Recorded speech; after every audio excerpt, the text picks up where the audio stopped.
This episode of Area Code Batavia is sponsored by Zen Loft Collective. Register now with the link in the show notes to receive $20 off a class or package using the discount code AREACODE. This episode of Area Code Batavia is brought to you by Bulldog Plumbing Incorporated.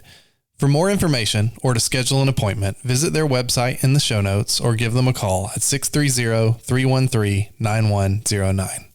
Hey everybody, you're listening to Area Code Batavia, a podcast about what it means to belong in Batavia, Illinois. I'm your host, Richard Clark.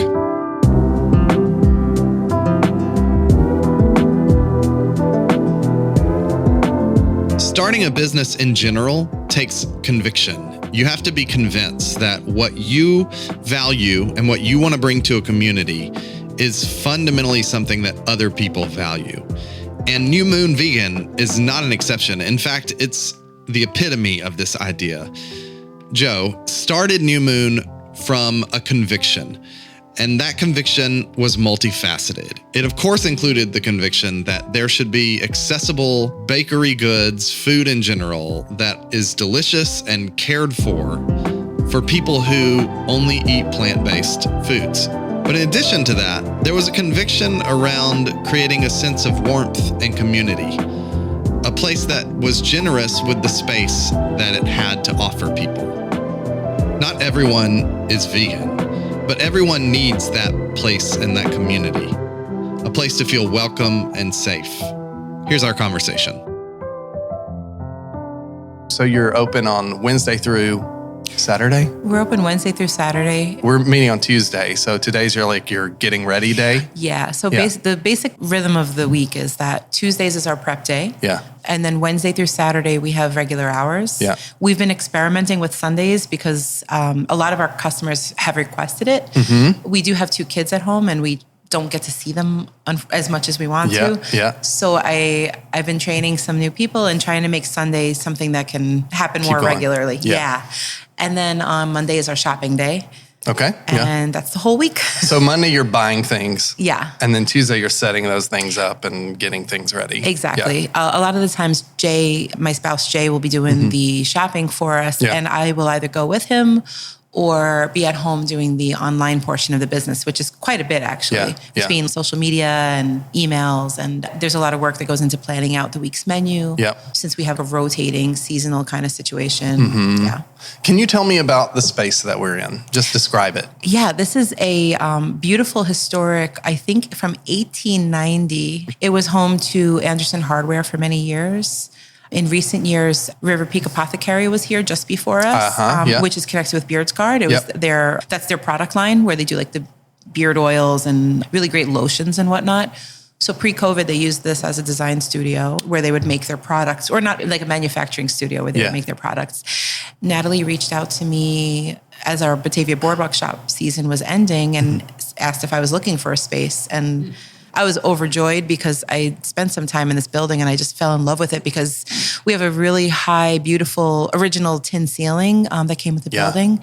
And it's incredible. It's such a noteworthy feature. Yeah. When I heard that it was going to be available, I was so excited because that ceiling, it really puts me at ease when I'm in here. And I just pictured people journaling and working on their laptops and gathering, new connections being made. And it really is a beautiful thing to see that come to fruition now. Yes. Yeah. To actually see people journaling and reading and making, I've seen friendships be formed up here. It's really special. I've always felt since the first time I came in here, I was I can work here. You know what I mean? I can actually chill here and work for a while. I don't get to do it as often as I want because it's hard to audio edit and stuff somewhere else. But when I can, I think for some reason, limestone is my default. Yes. I think a lot of people feel that way. We love limestone. Yeah. But I keep thinking, I need to go to New Moon though. You know what I mean? So it's definitely there. No, I appreciate it's that. Happen. Yeah, especially definitely. after this. I usually frequent places more often after I interview them. So that makes sense. It'll be stuck in my mind. And hopefully people who listen to this will have the same reaction. So you describe the space, and I think people will sort of recognize it's near Beards Guard, it's near JT's Tavern, that sort of area. Describe what this place means to you. This place means a lot to me.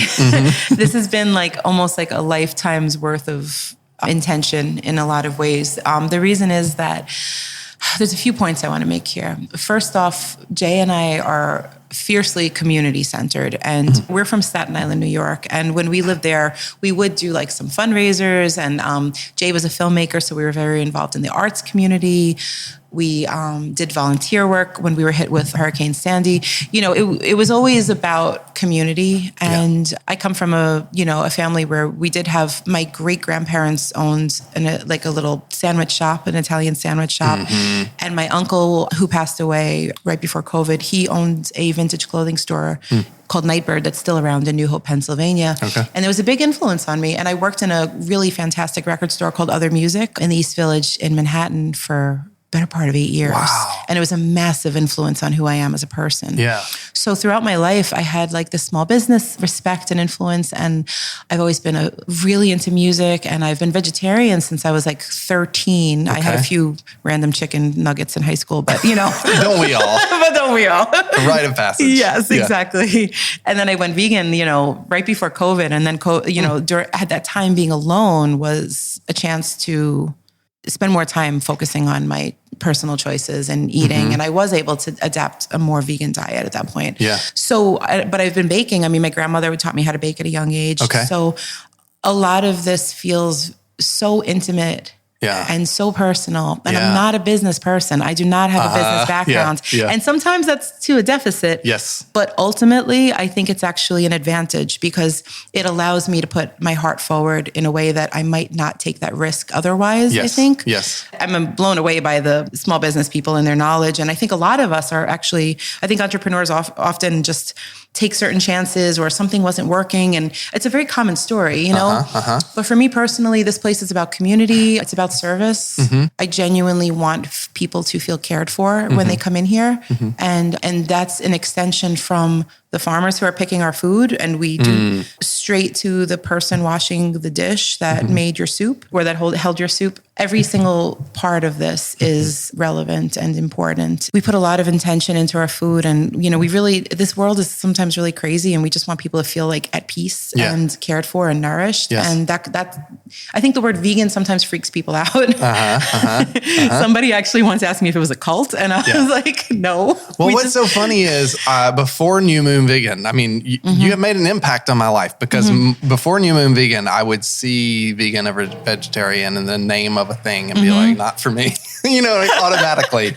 I forget that this place is vegan. That's great. I come in and like multiple times I've ordered a breakfast sandwich and Jennifer will have to remind me that it's vegan. That's and amazing. I will be reminded. And it's that thing where once you know that, it tastes different, which is so annoying. I wish my brain wasn't like that, but that is the thing that I'm constantly having to remember. I love that. I actually love that. We've had a few people who are like, don't put any stickers on the box. We want to trick our dad, And it's so funny. I think veganism gets a bad rep because there are, where can I start with this? Okay, well, first off, vegan food gets a bad rep because there are some places that just kind of sub out an ingredient and think it's going to be the same. Yes. And that's not the case. Yeah. And also with cross-contamination, I'm always grateful that there's a vegan option on the menu, but some places don't take it as seriously. Yeah. I'm not talking about any local establishments, but I've been to restaurants where, especially in Staten Island, it's fine. And then I'm like, is this a bone? And they're like, it was just cooked in there. It's like culturally, it doesn't always translate, as an Italian American myself, it definitely has happened to me. Yeah. And then also people who are vegan are often seen as being really intense, fierce activists who won't give you, throwing blood on people. Yeah, exactly. And I've had my experience not throwing blood on people, but I was more of an animal rights You've activist. done activism. I've done activism, and at the time, that was really important for me to feel empowered as a vegetarian when I was in my teens.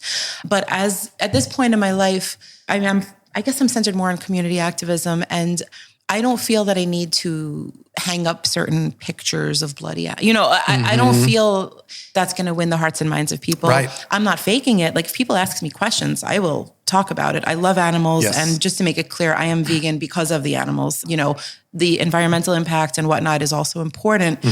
but I've gone this path because of my love for animals and my choice not to eat them. Yeah. But I don't feel like I need to broadcast animal cruelty because people are feeling guilty and confused enough. And, honestly, like when they come in here, I think it's amazing that people are open-minded to eating something vegan. Yeah. And I have had customers ask me about making those choices and like, how can I, integrate more vegetarian or vegan options into my regular meals? I'm honored when that happens. Yeah.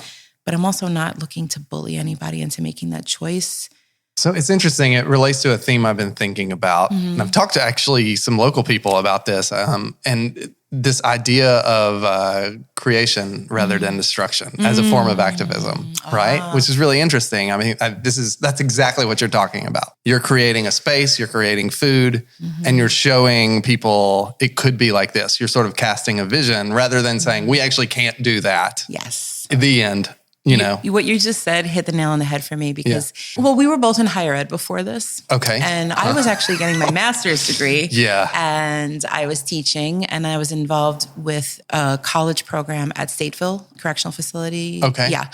I was like transcribing essays for some students who were incarcerated who were earning their bachelor's degree because they didn't have access to computers and whatnot. Yeah. And Jay taught like film studies at a few different colleges.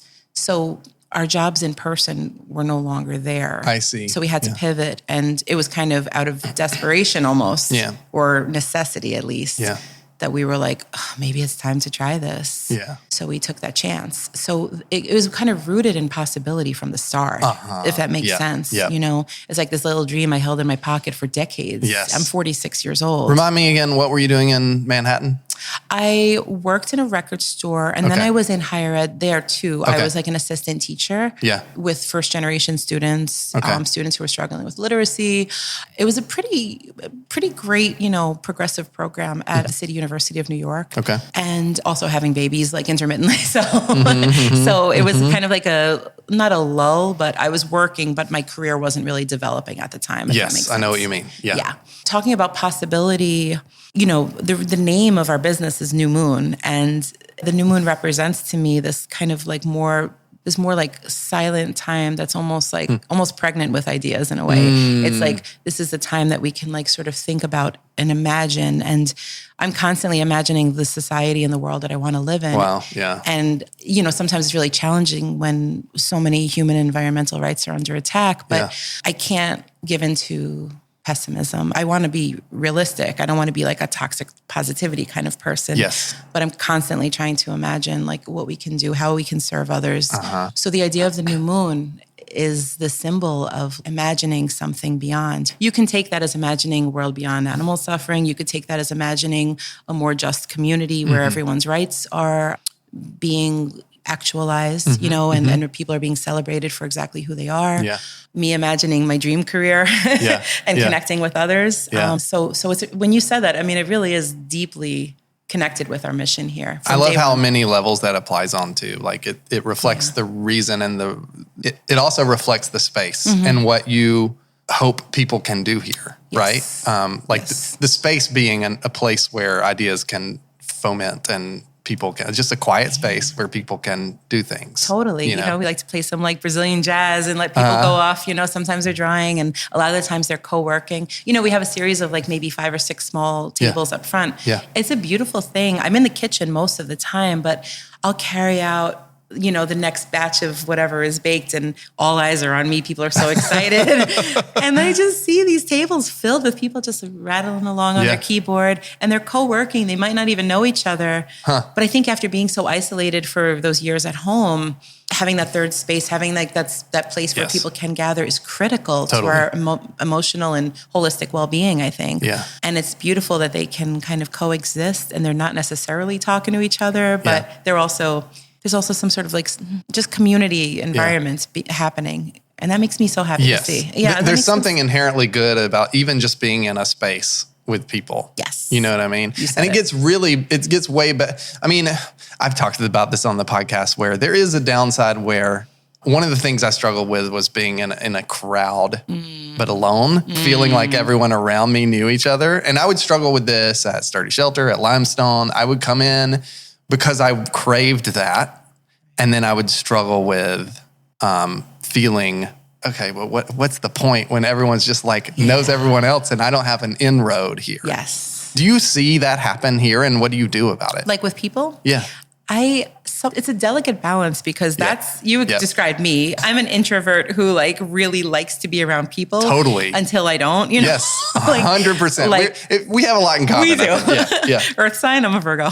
Leo. Okay. Oh, wow. Okay. Yeah. I don't know what that means. Jay is too. Me and Jennifer are both Leo. They say that it tends to make you more extroverted, but I think it depends on the big three. That's a whole other conversation. But since I'm like that myself, when I look around, sometimes people just want to be alone, you know, and it's hard to know. Yep. If I see somebody like That's looking and observing and seeming like they might want to chat, like we had a game board night and I saw like one person kind of had a game and was sitting solo. So I just came up and just started chatting just so they would feel a little bit more welcome. But then I saw somebody come in and join them and it just kind of organically went that way. I think I just kind of read the room literally and just kind of see if anybody is looking like they want companionship or they want to chat. I'm very happy to, for an introvert, I've become very extroverted with this business. I'm out there. I mean, it's so interesting because that's not my whole life. I've been behind the scenes. And Jay is way more extroverted than I am. And he's usually the one who's giving the talk or like mingling with the crowd. And I'm the one way, way back, you know? And the business has really challenged me in that way. And I love it. Yeah, it's really nice. I'm making really good connections with people doing that. Yes. Is he a business person? Is he the person handling business things? Jay is a very hard worker. He changed careers when we started this as well. Yeah. He's, he basically does everything. I mean, he goes, he does the shopping and the load-ins. He does a lot of baking. He makes all of our house-made meats and our chai and a lot of different stuff in the kitchen. He does our daily sandwiches, like our statins and our lunch sandwiches and the soup. But it's more or less that I kind of manage the back of house, which means kitchen if you're not in the business. And then the front of house is the sales floor and the counter. Yeah. So he more or less manages up here, inventory, things like that. And then I'll do more of like the planning the menus, developing the recipes, and like overseeing the kitchen projects. Okay, yeah. But he's very involved in the business. He probably works 60 to 70 hours every week. Jeez. And yeah. Does he like it? He loves it. He has a lot of pride in it. Yeah. Yeah. I think the hard part is he doesn't stop working sometimes. Do you have a plan to solve this problem? Of overworking? Yeah. I'm trying to find a plan. We both are, I don't want to sound unappreciative because if we were bored waiting for business, it would be a very different kind of problem. Right. But I think one of the challenges for us is everything we do was part of what makes what we do special is that it is homemade. And the slow food movement is all about being in, the process and taking your time and being aware with your ingredients and doing slower process things. Right. And it's beautiful and it makes for a really superior product, in my opinion. We're chopping the veggies. We're making the almond milk that goes into the butter that we make, that goes into the puff pastry we make. I mean, I don't broadcast that enough, but we really do try to work on so much from scratch. We don't make our own ketchup. I mean, it's not like we do everything. Right. Something's gotta. But because of those intense projects, I haven't found a way to make it time manageable for us yet, or cost effective. We do have a lot of business right now, especially on weekends, but there's a very high cost to what we're doing because we do try to support local farms, and we can't do it for everything, but whatever we can, we try to choose in that way. So we haven't been able to figure that out yet. I have been consulting with people and trying to get that, but it's still pretty early in the business. Trying to crack that nut still. Yeah. We have an amazing staff. I mean, incredible staff. This year, we're going to try to get a little bit more sleep. It's a good plan. Yeah. Cool.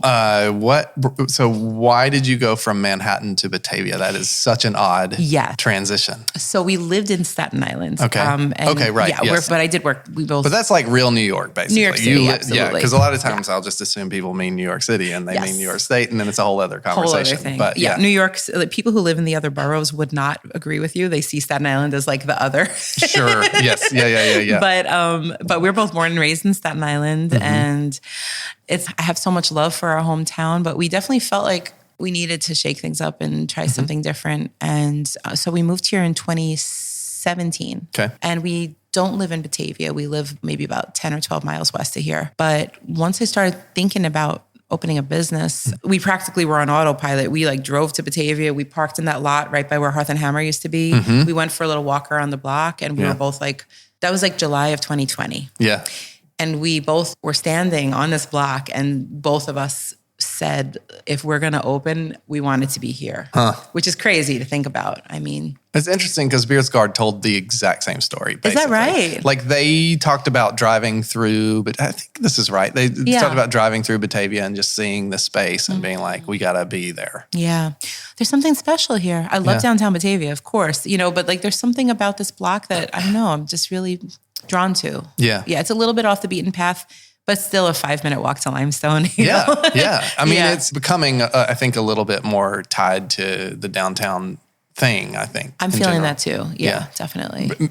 Almost solely because of Hearth and Hammer. Hearth and Hammer is... Like there's that landmark and then you might as well go over here. Absolutely. Yeah. It's a perfect bridge, and Annie was the first friend I made in this town. And, she's so community oriented, and she's been a great support for me back when I was just like experimenting with recipes and thinking about things, I met her. So I love what they're doing at that new space. And the Second Friday events are always so lively. And I feel like it's a great way to bring the community together, Yeah. So you don't live in Batavia, but you live west of here. Why this area? We tried finding careers in a lot of different places, and nothing really was like taking off. Like we almost moved to Western Massachusetts. We really love it there. And we looked into upstate New York. I think nowadays is very different, but at the time there weren't any jobs in our chosen careers. Like I wanted to get into English education, and Jay wanted to continue teaching film. And so we came here, and it's almost like the place found us more than, it was more like, okay, great. What are we going to do for work? Yeah. And it's different. It was a lot harder to find those connections here. And we both commuted to the city for the first few years. Yeah.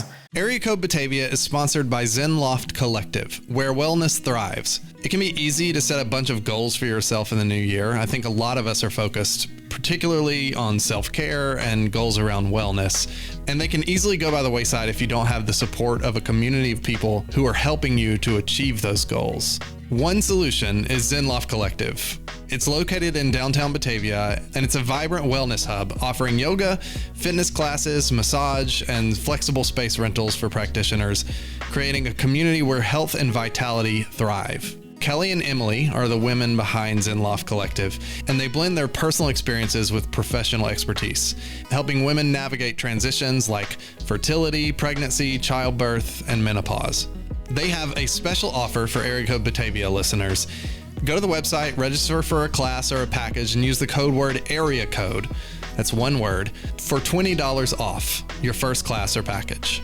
Check them out at zenloftcollective.com or click the link in the show notes. Today's episode of Area Code Batavia is brought to you by Bulldog Plumbing. I don't know if you knew this, but Batavia has what is considered to be hard water. As a result, a lot of Batavia residents have a water softener installed in their house to solve some of the problems that come with hard water. We got a water softener soon after we moved into the house because we started noticing that there was a lot of buildup from the hard water. It was messing with our appliances. Our coffee maker started having weird flakes in it. It was strange. So we had to get that taken care of with a water softener. If you've had a water softener for more than 5 years, it's probably time for a tune-up. Bulldog Plumbing is offering a special $80 water softener tune-up that includes water testing and system optimization. So if you need a water softener tune-up or any other services, call Bulldog Plumbing at 630-313-9109 or click the link in the show notes. That's Bulldog Plumbing. Reliable, honest, local. You talked about community being a really big value for you. How does creating and maintaining, sustaining community differ between Manhattan, Staten Island, and the Midwest? I think when I was involved in a place like Other Music, for example, I didn't realize it was such a community space at the time because it was just, you just grow up going to the record store or going to the bookshop and not thinking about it as a vital part. Yeah. Rather than you're just in it. You just go. It's there. Yeah. Oh my gosh. Yes. And once Other Music closed, I think it was in 2014 or 2015, there was so much talk about that third space and how so many of them were closing, literally closing their doors. Yeah. And it was like, oh God, why don't people buy records anymore? And then I was like, when's the last time I went there and bought a record, you know? So I can't speak as much on community. I think, well, let's say fundraising events in Staten Island.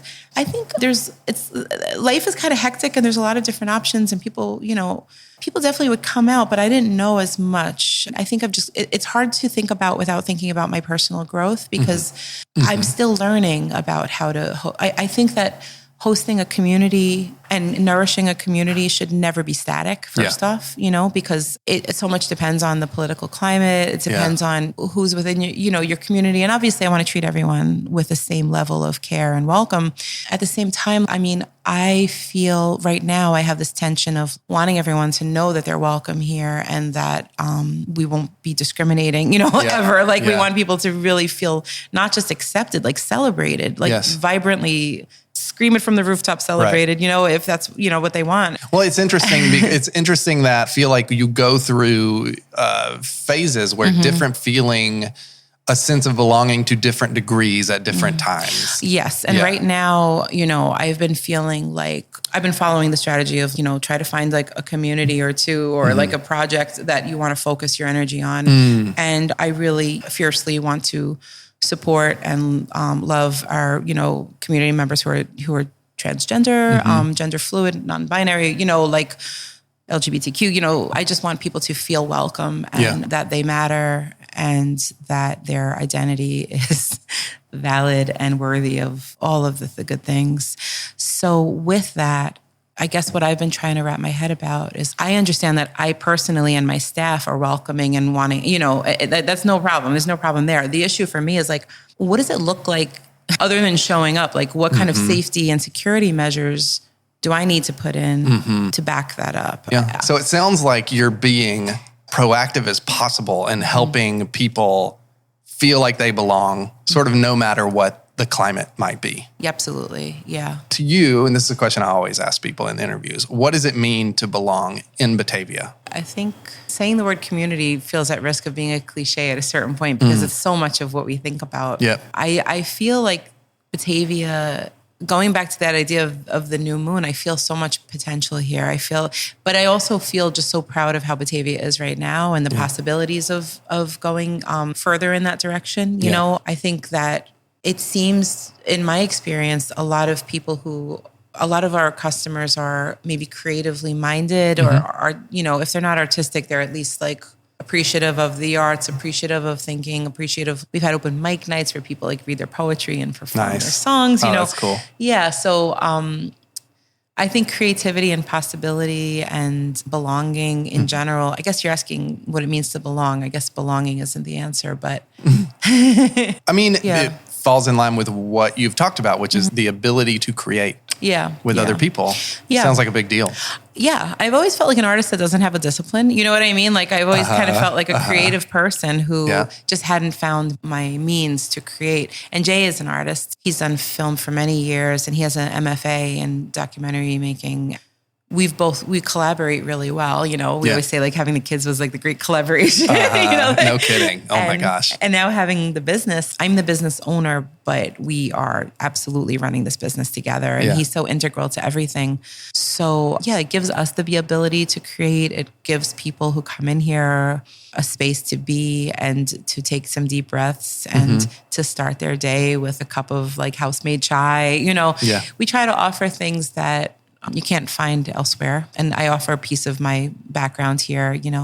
I come from a family of Italian immigrants. I mean, it might have been like 125 years ago, but it's not different from that. I tried to carry that with me and remember where we came from and honor that. So we have a lot of Italian American specialties and whatnot. It's funny to be asked like, what does it mean to belong? And the answer is to belong. But I mean, you've talked about you've sort of described it rather than defined it, I think. Okay. Which I think is good. And it's an ever evolving thing too. We feel welcomed here and we try to pass that on to everybody who comes in. That's cool. Yeah. When you started New Moon Vegan, how did you expect that it would go? I really did not know. This was since I was like 21, I had this dream of starting writing a cookbook. And that part hasn't been done yet, but I've always envisioned if I ever open a place, there's going to be fresh cut flowers and mason jars on the table. If I ever open a place, I'm going to make the focaccia bread that I grew up eating. If I ever open a place, we're going to have like open mic nights and we're going to want people. I worked in a cafe when I was like 18 for a few years, and I talked to the owner and I was like, why don't we just put in some comfy couches and bookshelves in here? And her response was, well, then people are never going to want to leave. And I laughed so hard in my head because in my mind, that's what I wanted. Yes. I just wanted people to like be. And I think about that moment a lot. Yeah. And I have a question because I've always wondered this. Yeah. I know you said you're not a business-minded person, but at this point you have to have a sense of it. Sure. Yeah. And be honest. Absolutely. Does having a place where people tend to stick around, is that a good business move? It's a great business move. Is it? Do people buy more that way? I don't even honestly, oh God. They come back more probably. Yes. Okay. Speaking transactionally, yes. Like on a Saturday morning, maybe some people will sit here with a cup of tea and just read their paper. And then there's a very long line of people who might have wanted to sit. We are not of the vibe or the mindset to ask that person to leave. Yeah. So somebody with a bigger order can sit down. I have empathy for the people who want to sit down, and we're actually going to put in more tables, which hopefully will take care of that. But if they're sitting here for all day long and tables are a major issue, we haven't even come to that yet. But I think it just, I think it's fine. I don't know. It hasn't been an issue. If somebody came a long way and they really wanted to sit, I would handle that in the way that's appropriate at the time. But I think there's like a flow to it. It's so funny to me, like I was asking about a business question and you reframed it into completely into a empathy question or a how to relate, a relational question, which I think speaks volumes about what the real motivation behind you moving vegan is. I probably should have more of a mindset for that. It's fine. I do the things, we're obviously running the business and it's doing sustainable, well. right? It's sustainable. Yeah. We're not making money off of it yet. Okay. But for new businesses, I think that's to be expected. Yeah. We're still a new business, we signed the lease January 2022 and we opened a year and a half later. So it's still new. Yeah. It was an 18-month build out. Yeah. And that was like really hard to get through financially. Yeah. And emotionally because of all the ups and downs. And so many businesses never get to the point where they can open after a wait like that. So I guess it's just still so new. And I do have faith that it will become profitable, but it's so rewarding as it is. Was there ever a moment where you questioned everything? Absolutely. There were many moments. It was about a year and a half long. A year and a half of questioning everything. Kind of. What was the source of that? Post-COVID price gouging. Oh. We waited 7 months for a gas upgrade alone. There was construction issues, there was permit issues, and there wasn't like a bad guy. It was just a series of unfortunate events, I guess, that ended up being could have been so much worse, right? Yeah. But I think for a very long time, I wondered if this was going to happen. And the doubts, once the doubts start coming in, is it worth it? Are people going to come in? You expect a build out to cost one amount, and it's, there was no kitchen here before. This was a series of rooms back there. Yeah. We put in that kitchen. It was just a lot. That's a big undertaking. Yeah. And prices are higher, everything's gone up. And there's only so much that I'm willing to charge people because already some of our prices seem ridiculous, I think, just because of the state of the world. Sure. But we try to keep things manageable. We always have $3 cookies because I don't want this to feel like an exclusive club. I want people to feel like... You want something that's accessible. It's attainable, exactly. So I try to pair it with specialty, sustainably grown fruits and our house-made puff pastry. And you can charge $7 or $8 for something like that and not feel bad because of how many steps along the way. But I do try to have a good balance there. Yeah. People do tell me I should raise my prices pretty often. I don't know.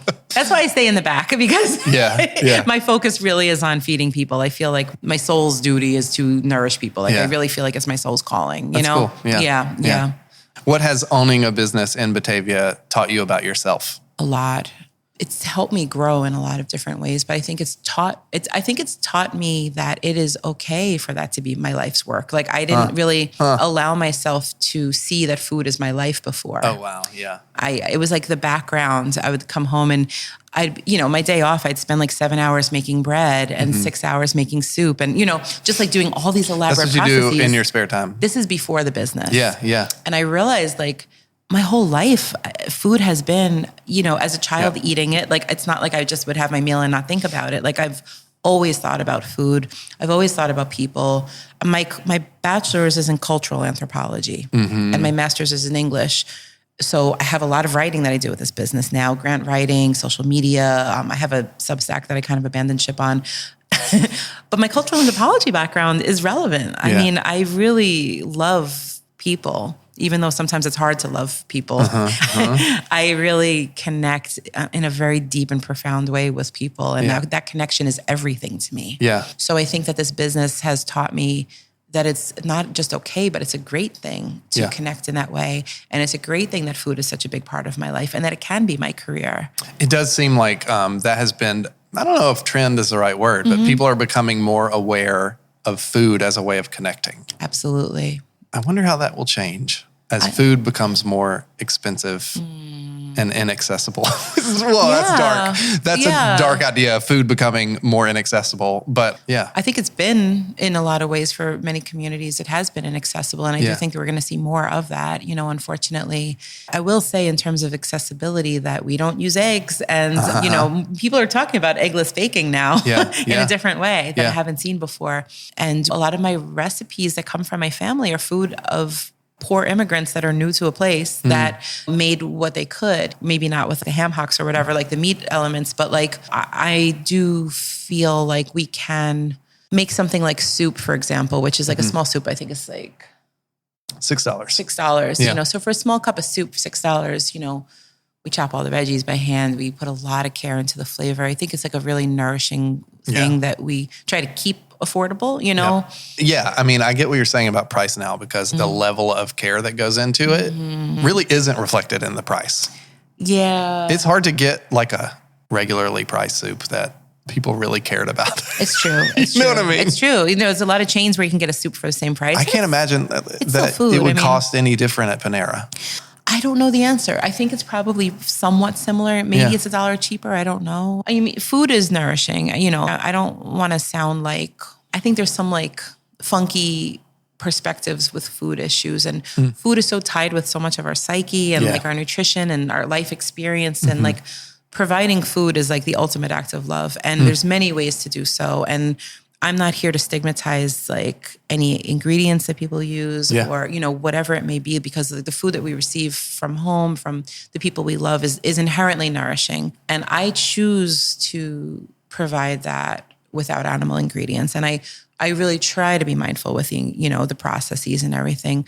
So I just want to be sure that when I'm talking about food, I'm not sounding elitist, because I do believe food is like inherently nourishing, but we do put a lot of process in. It's, it's not, nothing is from a bag here. Nothing is, pre-cut. Well, I think the distinction is this idea of care. I don't think it's elitist to say it's really nice to eat something that someone has cared about making. What is it about New Moon Vegan that could only work in Batavia? I've said those words. I have said to Jay, I can't imagine this happening anywhere else.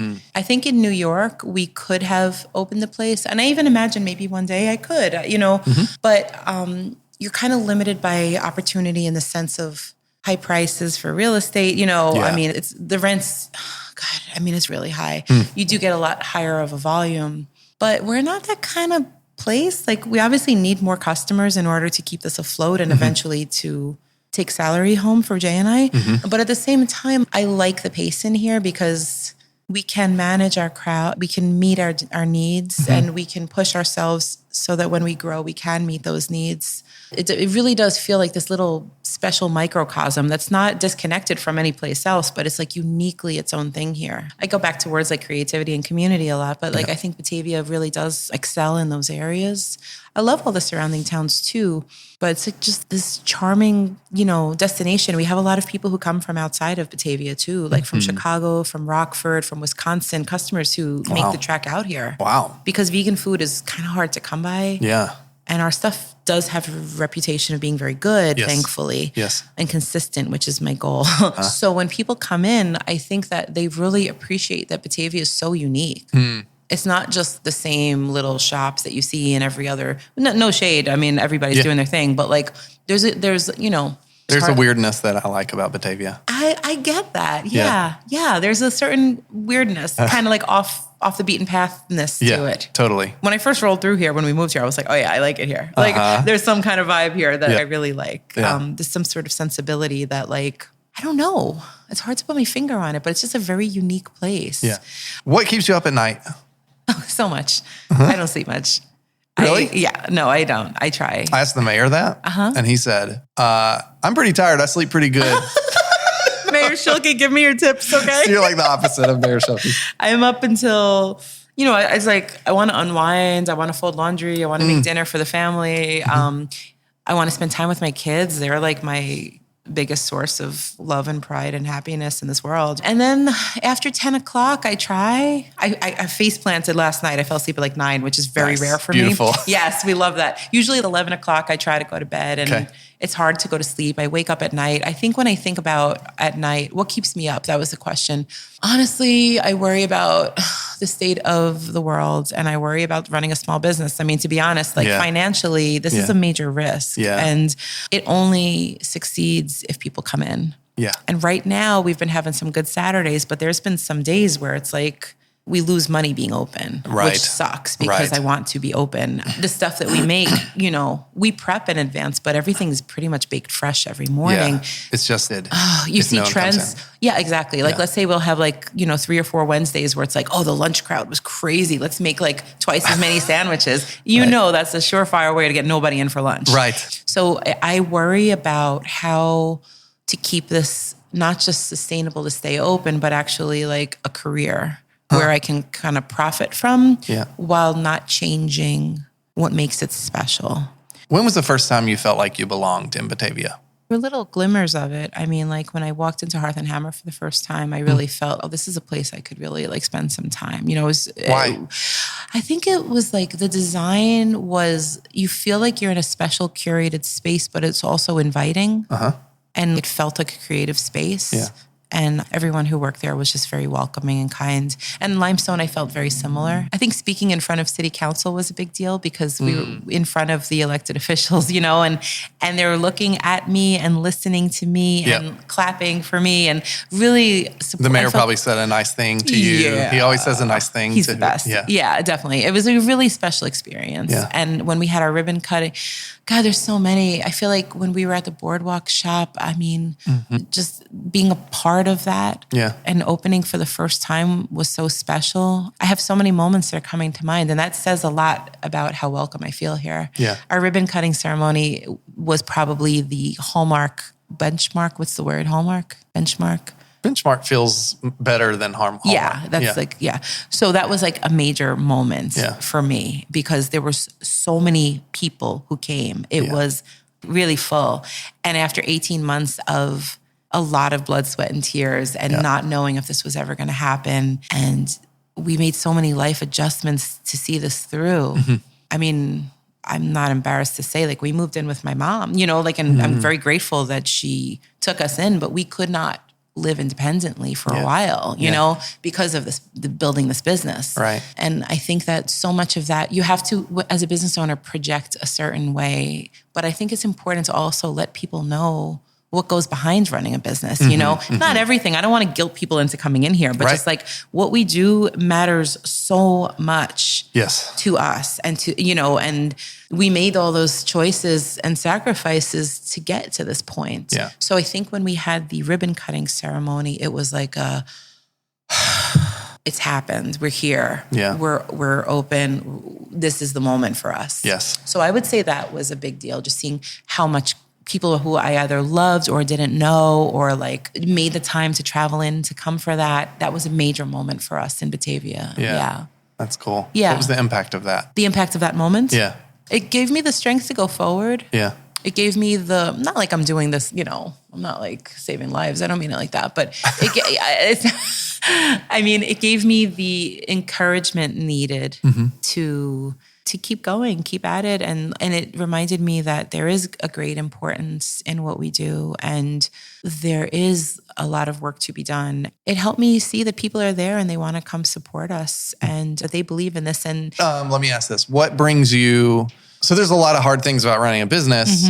What brings you joy about this? Honestly, everything. Like I do love what I do, genuinely, but the people are number one. Yeah. Like our customers are just such a delight. And even our employees, a lot of the times are like, your people are so nice. Like, I mean, we have just like amazing, beautiful customers. And some of these families have kept us afloat during the times when we didn't even know what was next, you know, like with just like choosing to go with us for their families, a cake order, or like every pre-order showing up and, you know, ordering way more than I think they're even going to eat just to kind of show us love. I think like the beauty of being in Batavia is just like getting to know and love so many families and people and feeling so supported by them. And it's such a strong connection. And I feel like I've made so many amazing friends in this space. Yeah. And we continue to, and that's like really special.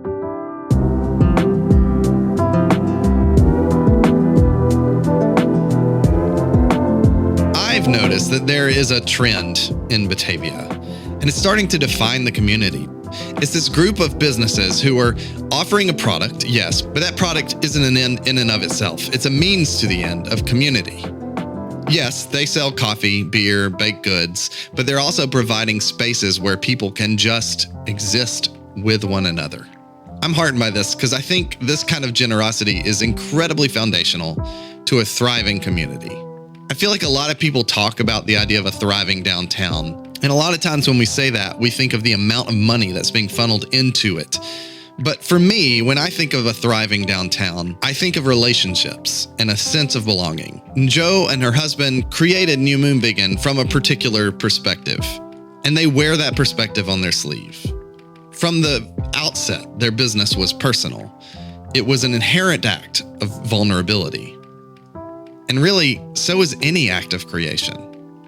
I think the true sign of a thriving community is whether we respond to those acts with a similar kind of openness ourselves.